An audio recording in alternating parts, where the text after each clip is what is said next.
Welcome, gamers, freaks, and geeks alike, to the Greenlit Gaming Pilot Podcast. I'm your host, Joda, and here is my faithful sidekick, The Cruz. Right, sidekick. Just don't expect me to wear any spandex. Maybe Please. I'll do a bit of leather, but that's about it. Well, you've certainly got the legs. Yeah, I don't think we want to go there, do we? Not again. All right. Hey guys, I'm DeCruz, and welcome again. And now we're going to start off with a few intros to who we are, what we've done, and what we're going to do. Joda, do you want to start us off? Thank you, trusty sidekick. I come from a long history of gaming and somehow ended up gibbering my way through gaming reviews and marketing, which is sort of where I work today. I've been doing this whole gaming malarkey professionally for about 8 years. Yeah. DeCruz, you may now have the speaking staff. Okay. I don't think I want your speaking staff, but I'll take the mic. Into the end. Okay. Right. So I haven't been around as long as you, probably around 6 years in the industry. But I have been a long-time gamer. I missed a few generations along the way, but I've got the important ones, and I found myself fortunately working within the games industry on the development side of things. Currently as a gameplay scripter, but I have worked as a designer, and I've been part of some pretty big titles. So hopefully that justifies my presence here. Yeah, I suppose. We'll let it pass. Yeah. As you've heard, we both hail from different sides of the gaming industry. A light side and a dark side, you might say. Yeah, you can count me on the light side, With a little bit of dark. There's a yin and a yang to everything. Hopefully this will provide you, the listener, with a broader perspective on the gaming trends and news circulating at large across all kinds of formats. I'm sort of sat huddled underneath a fortress made of old consoles and new next-gen machines. From the PS3 to the Vita to the Xbox to whatever, you name it, we'll try and cover it, including PC. Right, and we also hope to bring you guys some competitions, coverage of some gaming events from large-scale expos to local indie meetups, and some game tournaments held in and around the south of England, and maybe if you're lucky, elsewhere too, You never know where we might go. Well, mothers, lock up your daughters. Hopefully, if that's not enough to hook you, we'll also be inviting a range of industry guests, from the burgeoning indie developers to veteran grunts with AAA titles under their belts. DeCruz, I hear you've been out and about in London at one of the great gaming events of the season so far. Can you tell me a little bit about it? I wouldn't say great gaming events, but it was a nice little niche event done by the guys called Neo Empire. They're basically a fighting game community in Britain. But you can go to their website, neoempire.com, and they held an event. It was called X Encounters, featuring Street Fighter Cross Tekken. It was held in the Shoreditch. It was called the Shoreditch in Shoreditch. The Shoreditch in Shoreditch, excellent. Yeah. It was a nice little event. They had like the downstairs all booked out, which usually would be, I guess, a disco bar area. / basement. Yes, / basement, I guess. But yeah, it was a bar downstairs. They had some setups on in the booths. And then in the main kind of area, where there's like a mini stage, they had the streaming going, which was done by Twitch, streamed on Twitch TV. And they had several setups for the tournament. So it was meant to be a 64-man tournament. But what it actually was around 22 people, I think. Okay. That's a shame. Yeah, it's a shame that it didn't get as much support as it should have done, really. But was the caliber of combat up to scratch? They were certainly a lot better than me. Right. Let's say that I'm nowhere near tournament standard, but I thought I'd give it a go anyway. And so, I entered the event along with my friend Taylor, who does do these events quite often. But he doesn't particularly like Street Fighter games. He usually goes in for like the Blaze Blue, Guilty Gear type games. Yeah. And he actually took me to an event that Neo Empire also did called Ultimate Clash, where I took part in the Mortal Kombat tournament. actually did all right there. I won a couple of fights, whereas the Street Fighter Cross Tekken one, I got trounced, and unfortunately on stream as well. So there's full evidence of my losing. There is a recorded video out there of you losing horribly. Yes. Good. Okay. I got a few rounds, so I didn't get perfected on stream. I got a few rounds and at least showed I could do some combos. So it was a good event. It was fun watching. Now, and of course, I couldn't stay the whole event, but I did get to go home and then watch it on stream, which is the weirdest thing, to go to an event in London, hop on a train, and then make it back for the finals and watch it online. No, that's pretty cool. Were there any sort of pro players there? Anybody you recognise from the community? Well, it's not so much. I mean, they're all tournament players, but there's nobody. Well, there was nobody of, say, Ryan Hart. Ryan Hart is he's got the name the Prodigal Son, as he's often called, and he's kind of named as one of Britain's best players, and he quite often makes to these events and stuff like that.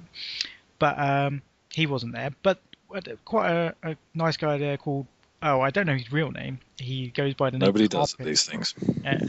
Goes by the name Carpet, and he was quite entertaining. He was also doing the commentary on the stream, and it was quite funny because I've seen him on stream in other cases as well. So yeah, it was fun to actually see him in person. I know he's not quite celebrity status, but you watch somebody on stream, it's not the same as like meeting them in person and talking to them.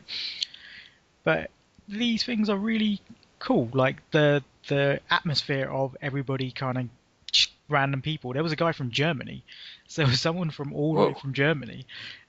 Just for this event? No, he happened to, he was taking a break in England, and it coincided just with this to event. have his full-sized arcade stick that he always takes on holiday with him. He told me a story to go along with this. He didn't have an arcade stick for the event. He came to England and he bought one while he was here so he could play it in the event. Nice. So it was a swanky looking stick as well. It was like really nice red, like shiny red, black, and it was dual modded, so it could work on PS3 and 360. Cool. There's a lot of stick comparison. Yeah, there's these events, funny thing is, I think you were there at the time. There was another guy who had a similar stick, or has the same stick as I do, and he'd modded his as well. And so he had a problem, and he was like, "Does anyone have a screwdriver?" And of course, most people were like, "No." I'm like, "Yeah, I've got a screwdriver because I have the same problem he has." Because we both modded our sticks, he knows there's a connection that gets loose sometimes. I've done the low-tech solution of a bit of sticky tape to hold it in place, whereas to hold your stick in place. The connection in place. The connection, in place, yes. And but there was a good variety of sticks. Nobody had a plain stick, I don't think.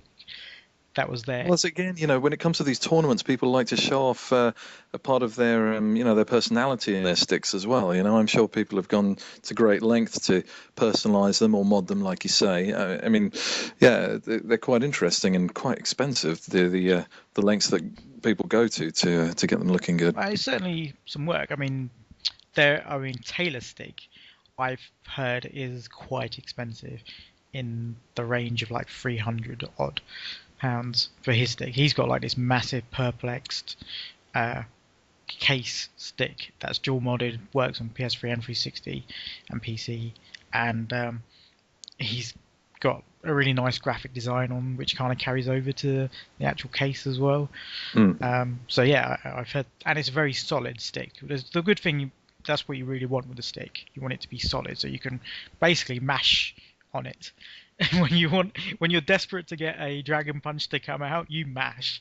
And that's right. There's something about these arcade, especially the fighter games, where the physicality of combat on screen, almost in a teeny tiny way, is happening just outside the screen as well, with the thunderous kind of slaps and cracks that are going on against these buttons and these joysticks. It's it's a strange cacophony of noise, and especially when I was hearing people work into familiar combos, it becomes this kind of strange rhythm, this kind of strange tapping noise. You can hear this kind of slap, tap, tap, tap, tap, slap. Oh, that guy's done that combo. Slap, tap, tap, tap, tap. So, oh, he's done it again. It's quite rhythmic. I don't know. A lot of people go by the rhythm of their, like, the sound that they get from clicking their buttons on the stick. But, like, for instance, some people can pull off their combo fine on their stick, and you do learn your little nuances, the button responses and stuff. You go to somebody else who has a different set of buttons. The most popular buttons of like modders, I would say, are Sanwa buttons, and I've got the same in mine. They're generally what's used in the Japanese arcades.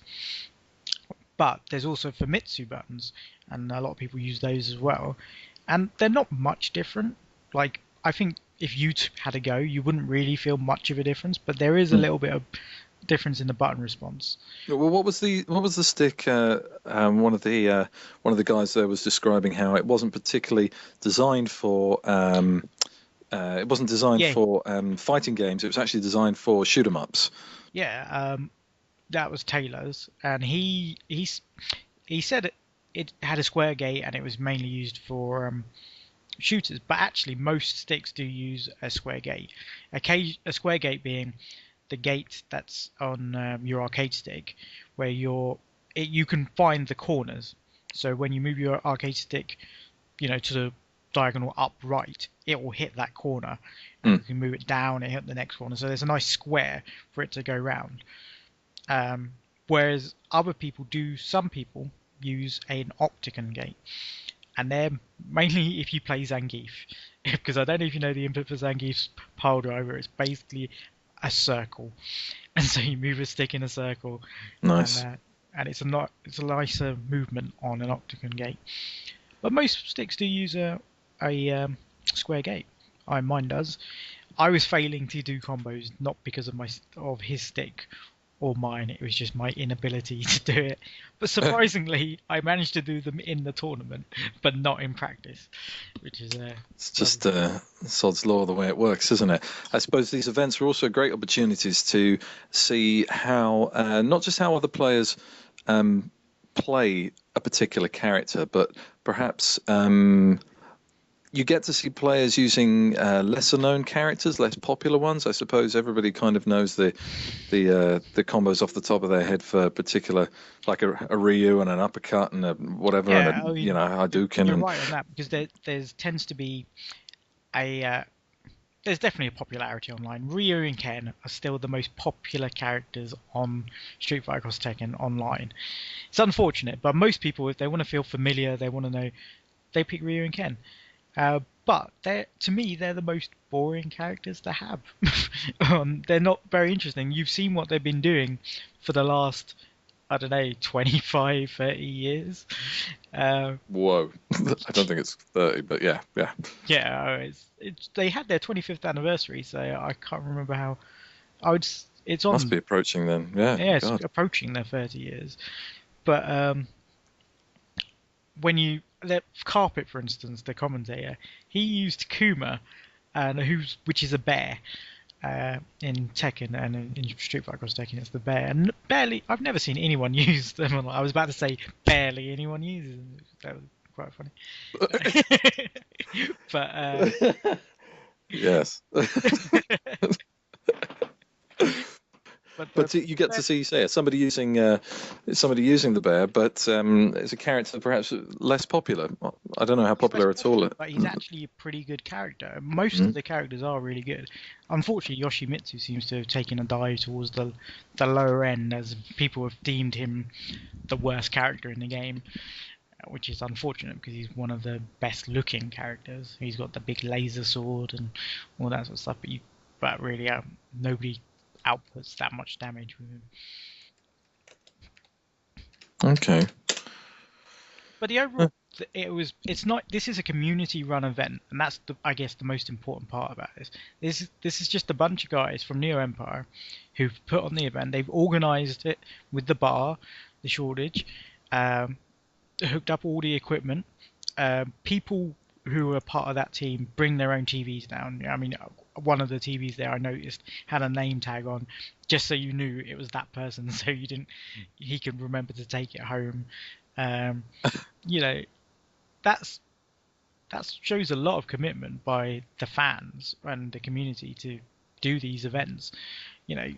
I don't see many Capcom or Namco events being put on for the players, and yet the players themselves are organising the events to put on show the support for the games. You'd have thought the companies would have got involved a little bit more.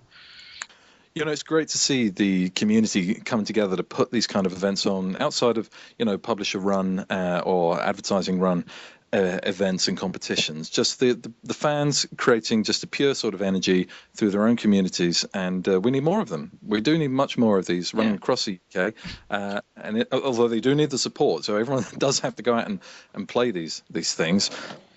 I mean, going to these events, I mean, the guys at Neo Empire, they're not making any money from putting these events on. They're literally putting it on for their community, and if more and more people go to them, more events will come up. I mean, in America, they get these events all the time because they don't get like 20 people going to an event. They get like thousands, And if they could get that kind of support here, I think, Britain should really... We've got the people playing it. It's just that people don't want to come out and do it in person. They like playing online, but it is a vastly different experience playing next to somebody, a complete stranger, in a kind of random setting. To playing online. You'll find the people there are great people as well. They're not, online you may feel like you play a few games and you get hate mail or rage and all those kind of things, but in person they can rage, but you're right next to them and you can just give them a smile and they'll calm down. Polite. And people tend to be a lot more polite in person. Yeah, exactly. Well, when it comes to gaming. Yeah, I mean, was the event well advertised, really? I mean, was there like a pre-booking service at all? There was, but no, they advertised it there would be, but nothing actually got held because we probably need to save it for another podcast. But Street Fighter Cross Tekken probably had the worst launch in history of fighting games. Right. And so I think that put off a lot of people in getting the game and going to the event. But maybe it's still early days then. Maybe something. Maybe something in another few months' time, perhaps. Yeah, cool. Well, I know they're still putting on events. They do a weekly event actually at called Winner Stays On, I believe the name is, in the Trocadero at the HMV Game Centre. So if you guys are going to buy, I can't remember the exact day it is. I think it's Wednesday. If you go to buy on a Wednesday evening in the Game Centre, you'll catch people running sets and doing kind of ranking battles for the games there. So you should swing by and at least say hi or take part in some casuals. Join the community. That's cool. What was the address of the organisers again? Oh, the website is www.neoempire.com. That's Neo as in Neo and Empire. EMP. Let me tell you about the Matrix Neo. Okay. Cool. Right, let's move on, Joda. I hear you've been delving into your back catalogue. I have. My back catalogue of games, to be precise. I have been enjoying going through some of the titles I've picked up over the last few months, even last year, that have kind of been languishing on the drive in the far recesses. And one of those games is a PSN game called Sideway New York. Yeah, I've heard of this game. It's got quite a funky art style. It does indeed. You play a piece of graffiti. A piece of graffiti that can traverse across the New York suburbs, but in a three-dimensional environment. So the world you're battling through is in full 3D, mimicking the suburbs of New York, and you kind of launch yourself off window ledges and over gutters and pipes up onto the roof. But the character itself and everything else is in 2D, essentially on a plane. Yeah, so you're in 2D, your world is in 3D. The enemies you fight against are rival graffiti tags and creatures. Your mission to save the girl, of course. And it's a really fun little game, which does some great kind of imaginative levels and spins on this kind of 2D, 3D mix-up. Great music as well, but perhaps a little underlooked. Yeah, I mean, I'm just looking it up here, and it's published by a company called Playbrains. Now, I've never heard of them before. It was also developed with Pure Entertainment. It's called pretty well. It was a 71 out of 100 on Metacritic. But yeah, it does look like it was an overlooked game. I don't know anyone else who's been playing it, which is a surprise because I know I want to play it. I'm just looking at it. It's on Steam as well as the PSN. So Yeah, it deserves to have a bigger audience, I think, and perhaps a little more marketing oomph behind it. When it came out, I didn't really see, apart from good reviews, I didn't really see much positive marketing really throwing it into the light. But it's so a how shame. did you find out about it? Just from my usual geeky thing of trawling all kinds of new news about all the different systems, and then hearing that this one was picking up some good reviews, and like any game that's getting good reviews, and kind of interested and checked it out. It looked good, and decided to give it a try, and it was. So I'm not sure why it didn't really pick up by the rest of the community, the PSN community out there. Okay, fair enough. Is there anything else you've been playing? Yes, there is. I have been enjoying Fez quite a lot. Fez on the 360, which is almost similar in a small way to Sideway New York. Both of them. So what you're saying is you've got a bit of a 2D platformer fetish going on. Well, I've got a bit of a 2D, 3D hybrid platformer thing. Basically, if there's a game out there right now which thinks it's 2D but actually is 3D, I want it and I'm playing it. So Fez is a similar kind of game which begins in a 2D plane but then erupts into this wonderful 3D puzzle platformer. It is brilliant. It's really good and totally blowing in places and mind frazzling as well. It's a wonderful game with such sublime, great chiptune music and awesome visuals, lovely pixelated visuals, and this great mechanic of being able to spin the world in 3D but play it out as a 2D level. It's great, really good. Have you tried it? No, I haven't. I have downloaded a demo and it's waiting for me to get around to playing it as well. I think you will like it a lot. But strangely, it's also published by a company called Polytron. But this definitely has been making the rounds. I pretty much everyone I know on my games, my friends list is playing Fez. Everyone has at least tried it. So it's quite interesting that like Sideways New York is kind of in the background and nobody's heard of it, and Fez is like up there. Yeah, it's been in development for quite a while, and the developing community has certainly been teasing us over the years with its preview videos and teasers into something greater than it is. What I mean is there's a lot of weird hidden puzzles in Fez as well, and if anyone's been following lots of the gaming news, then even in the soundtrack itself are hidden strange clues in very odd codes alluding to something else. But it's well worth checking out. Yeah, well worth checking out. Fantastic little game. So if you were to recommend out of the two, Sideways and Fez, if for somebody who just wants to play one 2D platformer in a 3D world game, which of the two would you recommend first? Well, let me answer that this way. If somebody comes to me and they want to know whether to play one or the other, if they only own an Xbox, then play Fez. If they only own a PS3, then play Sideway. But if they own both, probably side with Fez, really. Oh, okay. Yeah. You're going to go with the masses. They're good, though. It's good, and Sideways is really good as well.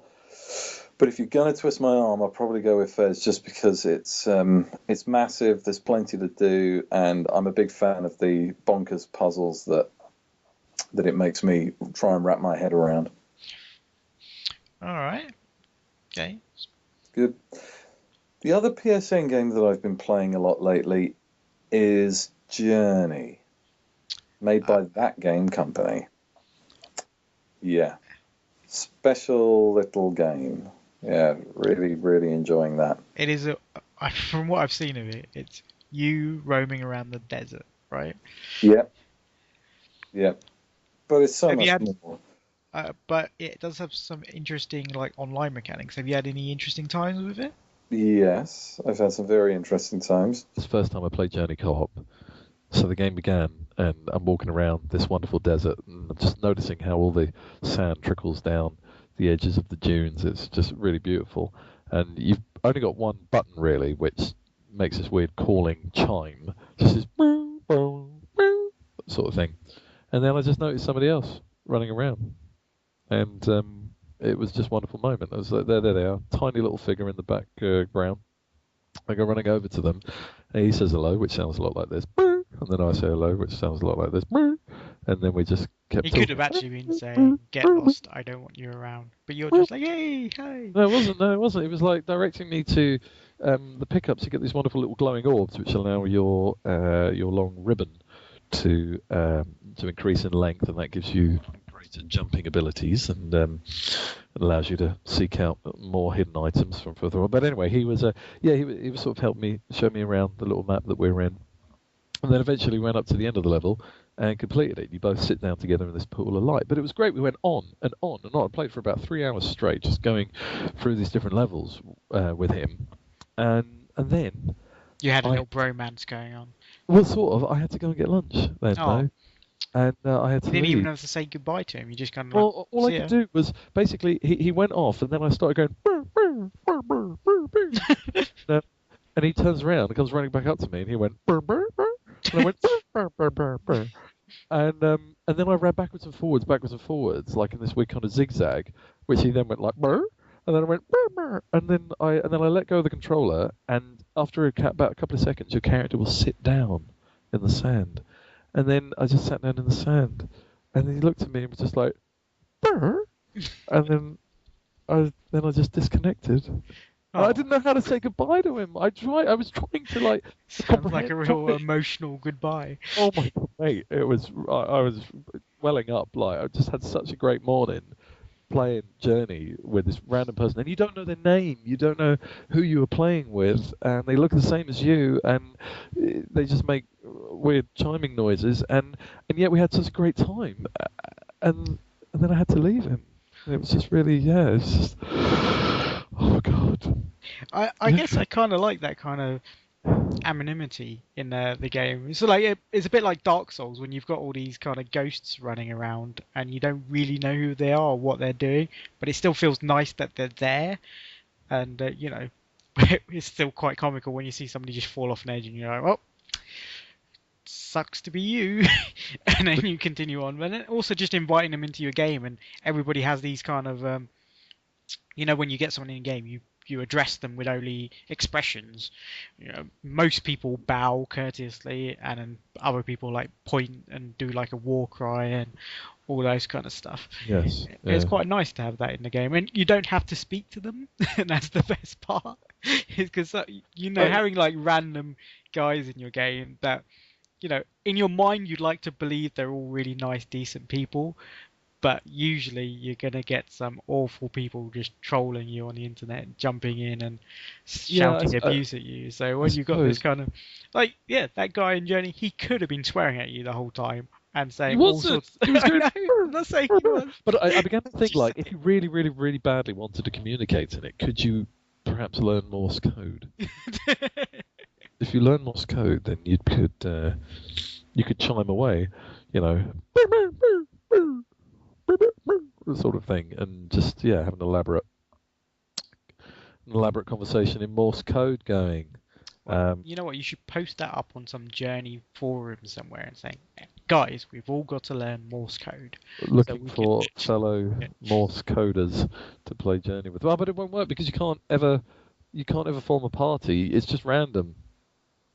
Yeah, but maybe if you spread it round enough, that all Journey players will know. If you tweet Journey players learn Morse code, put it up on Facebook. This is the Morse code weekend. Everybody playing Journey must play with Morse code this weekend. Yeah, I mean, The game can be slow enough as it is, let alone making people decode a series of dots and dashes. Everybody sat there with their notebook next to their PS3s, jotting down how many dots and dashes that you've just said. I get bored and want to do sound surfing, I'm afraid that. And so with that, we are going to wrap up our pilot podcast. So to all you guys listening, thank you. And if you'd like to hear more from us, please leave us feedback in the comments or tweet us at Greenlit Gaming. You can also subscribe to our YouTube channel, Greenlit Gaming, or join us on Facebook. Now wait for it. Yeah, you've guessed it. It's Greenlit Gaming. So please don't forget. Hey, Cruz, do you like my tattoo? Does that say? Yes, Greenlit Gaming. Ah, very nice. Well, we're hooked up live into the Matrix, and so when we're not gaming, we'll be responding to your tweets and messages. So, it's from me. And a good game from me.